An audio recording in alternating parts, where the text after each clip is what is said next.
powerful investment. Gallup did a study where they found that a whopping 54% of workers were not engaged. And on top of that, 17% are actively disengaged. Gallup found that these disengaged workers alone cost us about $350 billion a year in lost productivity. Chicago firm ISR studied over 500,000 employees at over 70 firms and found a 52% improvement in operating income between companies with highly engaged employees compared to companies with low engagement. For more evidence, see our website, everydayengagement.com. But let's get to some tools you can start using right now. Here's a few simple steps you can use every day. They're from our ebook, How to Engage People When You Don't Have Time. 1. Find out what people really care about.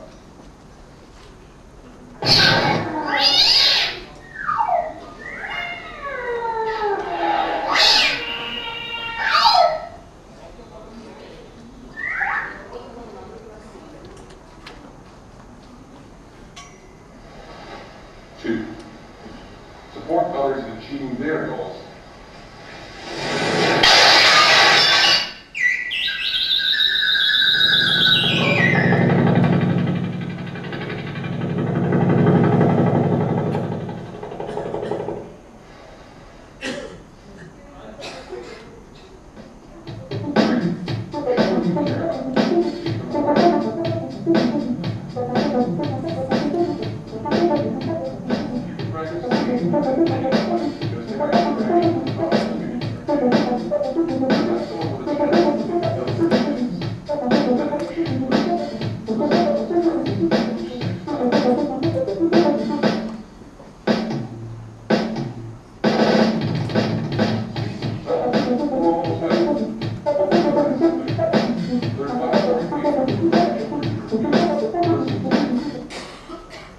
'Alright, that comes to the end of the presentation. Essentially what we were showing in the last film was, as a manager we need to understand what engages my person, what is it that we really want.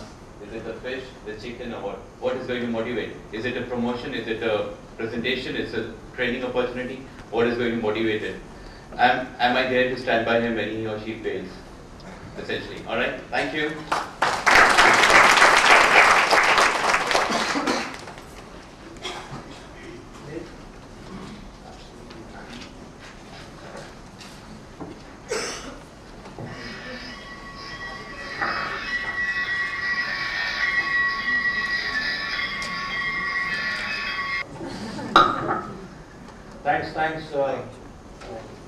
Thanks, Rajesh, and thanks, Vijay.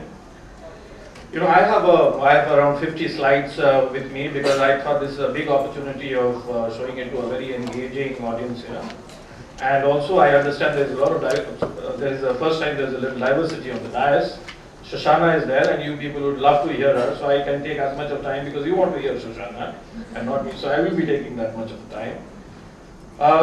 Friends, this is a very interesting topic, this engagement, and believe me, with my 24 years of experience and around 14 years with the Tatas, I can keep on talking and talking on engagement, and it will not end. Initially, if I recall the Uday Parikh and the TV Rao's days, it was called a HR climate survey, then employee satisfaction survey, employee motivation survey, and all the different kinds of names were given to these engagement surveys, and ultimately, it was given it's a fashion nowadays to call employee engagement survey. So I can keep you, I can show you all those 50 slides. Are you all ready, or you'd like to hear and not see the slides? Yeah, that gives me feedback as well that I have to finish it up very quickly. And Vijay, don't worry, I'll finish that in 15 minutes. Just to give you some statistics.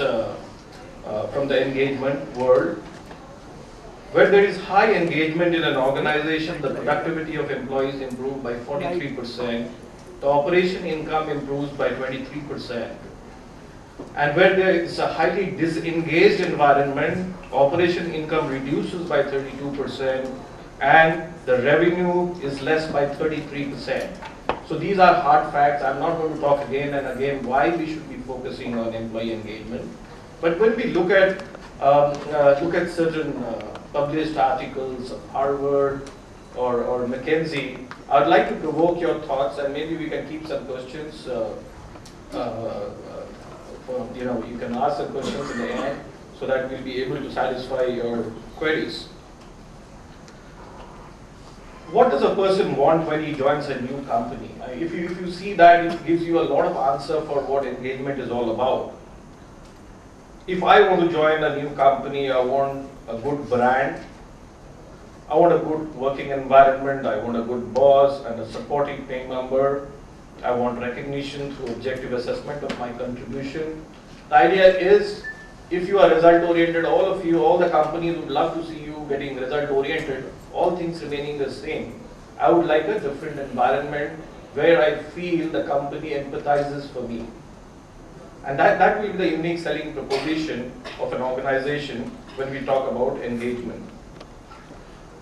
Now let me provoke you a little bit, your thoughts, and what McKinsey talked in August 2010 article of theirs. They take out a quarterly newsletter, and I read through that. And they talk about there are some drivers for motivation. And if you are able to enable those drivers of motivation, normally what happens is you create a very engaged workforce. And what are these drivers of motivation? And it would be like something drive to acquire. And drive to acquire could be, which is very scarce, which could be something something different, which will put you in a different bracket in society, and it is just not money. Because the second point is, they also say that it is just not money also. So the drive to acquire is like somebody would like to acquire a Maruti or an Alto, or somebody could go to a Audi, or somebody could go a BMW or a Merc, whatever X, Y, Z. So different people get differently motivated by a drive to acquire. Second thing they talk about is drive to bond. You want a different kind of a culture that should set up in an organization where you can see yourself getting bonded with the culture is different in an organization. Again, I said, organization will expect you to deliver and give the results. But you will also expect something beyond that is existing in the organization. That environment has to be different where you can bond with people. The third thing is very, very important again, and they talk about what is the drive to comprehend, what you can understand, is there a role clarity in that organization. So if you have a role clarity, even if you look at Gallup Q12 questions and all, they talk about the basic needs, is my role clear and all, all the Q12 questions that you see, and we can talk on and on those Q12 questions. But the first thing is does the person is having role clarity in the organization? If you don't have a role clarity, I'm sure you will start getting disengaged. So that is called a drive to comprehend. Is he able to understand? Is he able to complement whatever he is supposed to deliver? And last but not the least, it's called a drive to defend. And don't get defensive just because they are saying it is drive to defend. What they mean is drive to defend should be, is it an open and transparent, for instance, a performance appraisal policy? If he has done something, if he has delivered, or if he has been wronged, or if that person has been recognized or rewarded, he would like to question, why this has happened to me, and he should get a logical answer. So your performance appraisal process should be very open and transparent, where a person is in a position to defend themselves. So these were some of the 4 attributes that McKinsey was talking. And when we looked at another article of Harvard, Sevania back in 2009 October or so, and they came up with another 3 sets, and they say you should not miss out on the hidden gems of an organization. And the hidden gems, because engagement is different for different people, and you have to understand that the hidden gems of an organization could be a person when you are doing a merger or an acquisition. A person could be as small a guy, could be a sales support guy who was collating the sales data. So if you are not able to engage that guy and you are doing a merger and acquisition, you lose all your data. So you need to understand who's the guy. If you are acquiring a R&D organization which is very product development focused, and the product guy is going to retire in 1 or 2 years, are you going to focus on that guy or not? Would you like to keep him engaged, or you like to see him leaving you? That is for you to decide. The second thing that they talked about is one size doesn't fit all. So So you have to understand that does one size, one prescription, one calendar, apologies, but calendar is good. Wherever I have been in whatever organization, I have always followed a calendar. At least it makes your engagement process very structured. But different people will have different aspirations levels, and the engagement need of different individuals will be different. So you need to think from that perspective as well. And last but not the least, whenever we talk about engagement, it is also money, but money is not everything in engagement. So that's how I say money could be a hygiene factor. If you don't pay well, people could be disengaged, but as long as you're paying with the market levels and all, people will remain engaged, and money is not everything in life. And that's why I showed you that Aarti, the bhajan, that Aarti was happening, and there were a lot of bells ringing and all, and you will not believe, and this was around 500 kilometers from here. I went to that place. There was a central government officer, there was a judge, and there was a motor mechanic, all playing those bells together, and such a symphony you could arrive. And they were not engaged for anything else, and they were not scared of the God either, but there was something else that was playing in their mind which allowed them to get into that symphony mode. So these were some of the thoughts that I thought I will share with you. If there is 2-3 minutes, I'll say that by and large, whenever I've been talking here in the HRD Network Forum, another forum where again I was talking on engagement, I often see that they do these conferences on a Friday. And for us, we call it a Freaky Friday in our organization, and we love to come on a jeans and a t-shirt. And normally I come on a blazer here. So next time it could be a suggestion for even for people on the dais, we could come on any dress on a Friday. We used to call Missionary Monday. We used to divide like a calendar. We used to divide certain weeks, days in a week. Missionary Monday. It could be a Tranquil Tuesday. For some time you switch off your phones and all, and you reflect. You think, what I did. What I'm going to do, is it right or not? Then there was the Wisdom Wednesday, the Wise Wednesdays we called. All these things were there, and for every day we had some kind of a name, and people really believed that we meant something is going to come on that particular day whenever they are joining the organization. Similarly, when you look at engagement for an organization like Tata Steel, where I worked for 14 years, there are examples of people where the parents has worked, the grandparents have worked, and through the ancestors and generation, people have worked. But was it a very, very engaged workforce? May not be. Because they had a system of recruiting a near relation.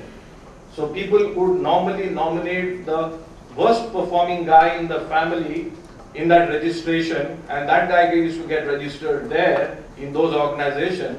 And unfortunately, that you may call that generation or object generation. We are working on those organizations, but are they engaged? No, I'll not say. But when you look at people like say a JRD Tata, we had opportunity of meeting those guys. When you hear stories from Mrs. Narayan Murthy and all, you must have read those articles. Then you see that how that personal touch comes when they talk about how we create engagement in organization. I thought that I'll leave it at that. You have enough questions in your mind. So when we finish our sessions together, so there'll be enough questions. There'll be enough answers. There are a lot of people in the dais. I hope we make a very, very fruitful session. But certainly, let me tell you, engagement is not employee satisfaction. A satisfied employee and an engaged employee is different. You could be a satisfied employee in an organization, but the engaged employee brings in a little difference to the organization. He brings in that little difference in the results. He brings in that little difference in the passion, which gives you that extra edge. That's all from my side. Thank you, ladies and gentlemen.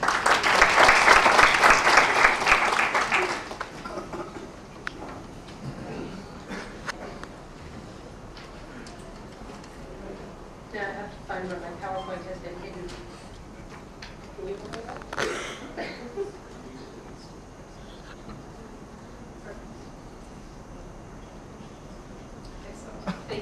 comments. Well, it's a privilege to share the dais with my esteemed colleagues who have spoken articulately and talked about engagement in a way that means I don't have to. So my focus isn't on what engagement is, because I think that we're sharing a communal understanding of it, but about the thing that I think we all struggle with, which is, so it sounds great and we know it's important and we know it impacts the bottom line, but how do we get there? And one of the quotes I'd like to start with is by Harvey McCabe, who says, "A mediocre person tells, a good person explains, a superior person demonstrates, but it's a great person that inspires others to see for themselves." And I want to thank the NHRD, because I think collectively NHRD and what they do models that great person. We're here seeing for ourselves and having conversations and learning from each other, which is really what that's about. So I've heard a lot today, both from my colleagues here and from the acquisition panel this morning, about what are the current challenges that India is facing with BPOs and playing big in the global market. And so there's a changing landscape in terms of the kind of talent that you're looking for, and in terms of the kind of talent that you want to hold on to. Because again, as we move out of the recession, which hit North America and the rest of the world very much the same, there is that question of, okay, so now we're making money again, and we can, hopefully attract back some of the talent that we had to lay off or that we're feeling disengaged, but how do we keep those high performers, and how do we get our current people interested in performing well when there's also that emotional backlog of the recession, and there's increased mobility for our high performers because they can go anywhere they want as the economy grows. And so, I'm going to refer back to Rajesh. Your organization, you spoke a lot about what you're doing, and engagement initiatives that are powerful and effective, and it speaks also to what you spoke to, which is that for every employee, for every person, engagement might look a little bit different. One person wants a fish and another wants a chicken. One person is motivated a little more by money and somebody else is motivated a little more by opportunity for growth. But one of the things that's kind of universal across all of the people that you're going to work with is that technical skills are going to be important whatever field they're in, but they're going to be obsolete. For your new grads especially, technical skills are obsolete within 2 to 5 years of graduation. That statistic, I think, is now 10 years old. I'm afraid to know what that time span is, because I bet you those skills are obsolete that much quicker. And so when we're looking at engagement initiatives and different ways of engaging our people and of managing that knowledge piece, where their technical skills are becoming obsolete all the time, we're on a different playing field. So I have a new favorite word. Is anybody familiar with the word adaptogenic?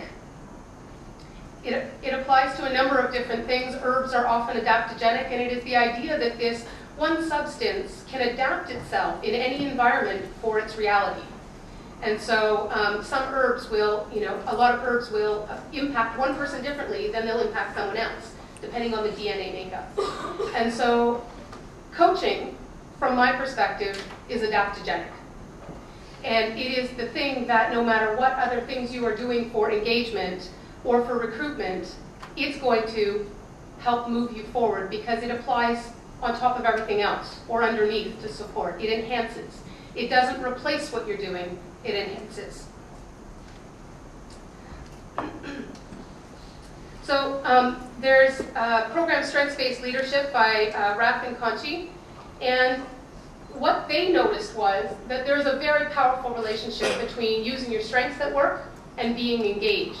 And again, we heard that. We want to see, there's that link between productivity and engagement, and I think that this is really the core of where it shows up. So if people don't have a chance to use their strengths at work, they're probably not going to be engaged. But if they have a chance to use their strengths at work, and often our strengths are directly linked to our passion, to what makes us joyful and happy, and what we feel good doing, because none of us likes to feel incompetent. So we're more likely to get satisfaction and want to try harder and see more results if we feel good about what we're doing because we're good at it. And so you can see the stats say that there's a real link. One of the things that's really notable to me is that when they looked at the percentage of people who are using their strengths every day in their work lives, that India is the leader statistically in that. You exceed Canada and the US and many other countries around the globe. You're the leader in people reporting that they use their strengths every day at work. So you have a starting edge on engagement.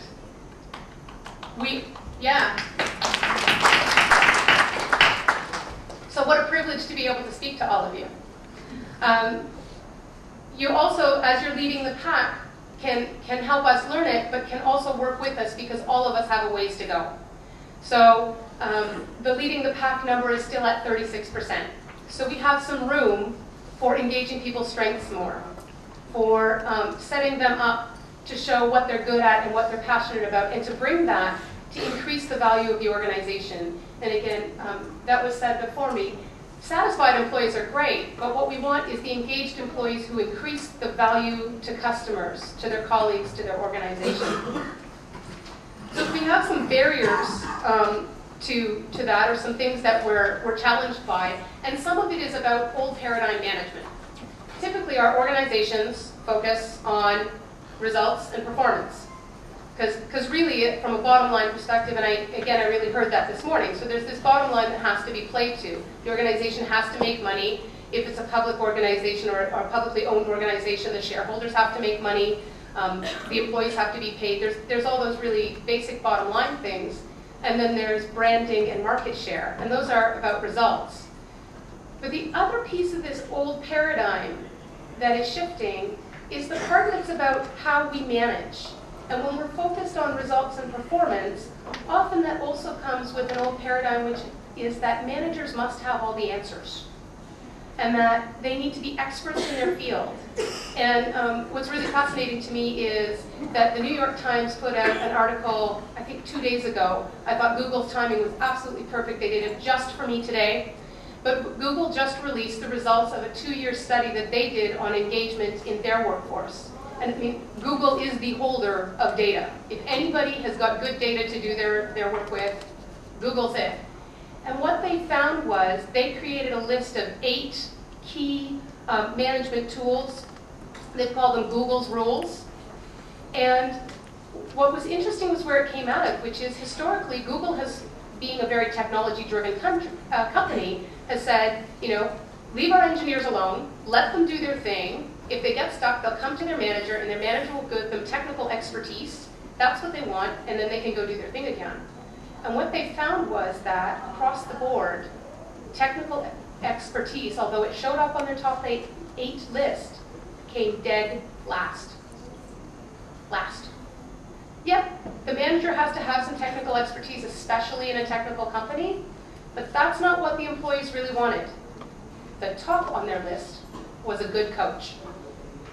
They wanted a manager who could listen to them, who could ask them good questions that would help them think about their issues differently, that showed interest in who they were as a human being, and on how they did their job, and on how they could better add value and get more excitement out of their work.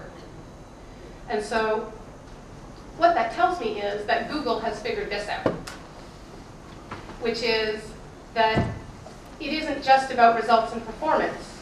That's where you're aiming, but this is how you get there. You have to start with human beings that are balanced. How am I doing for time? Okay. That are taking care of themselves, that are managing their energy, and Google does that with some really innovative programs. But whatever else the organizations are doing, because not everybody can be Google, let's be real, it really has a lot to do with conversations. And that's, again, a piece that was spoken about earlier, which is, so you get a bunch of managers together and you tell managers things, and they still say, but there wasn't enough communication. Really, culture in any organization has many components. It has branding, it has policies, it has procedures, it has all of those things that are obvious. But what I've observed and what my team has observed over the years is that culture really lies on that second level of the pyramid. It's in the conversations that people have. It's in the conversations that people have overtly between manager and employee and in team meetings. It's in the conversations that happen at the water cooler, and the conversations that happen in the bathrooms and in the hallways. And so how do we change those everyday conversations so that they are transmitting the company culture we actually want to have? So that our people are feeling inspired by the conversations rather than dreading them. Because often the official conversations are the ones that people sort of know. You know, I have a conversation coming up with my boss. So how do we get people excited about having those conversations, and how do we leverage them? Because good conversations, powerful conversations, build relationships. Relationships are built in trust, and good conversations help build trust. That's where we get engagement from. If as an employee I feel safe to fail gloriously, fail miserably, fail big, but I learned from it, and my manager celebrates that failure with me and says, great, what did you learn from it? Great, how can you leverage that to move forward? I will fail miserably, and the organization will benefit from it because I'll leverage it into new innovation. If I'm afraid to fail, I'm going to stay in a very small box, and I'm going to be afraid to try something new, and the organization is going to miss out on incredible innovation possibilities. And if my poor manager has to solve all my problems for me, that poor manager's workload has just tripled, which I think is what probably a lot of your managers are facing. And I know that that's been true in North America for us. And I've taught, in the short time I've been in India, I've talked with managers, and I hear them struggling with that. When we do our Coaching for Engagement program, I watch managers struggle as they're practicing these new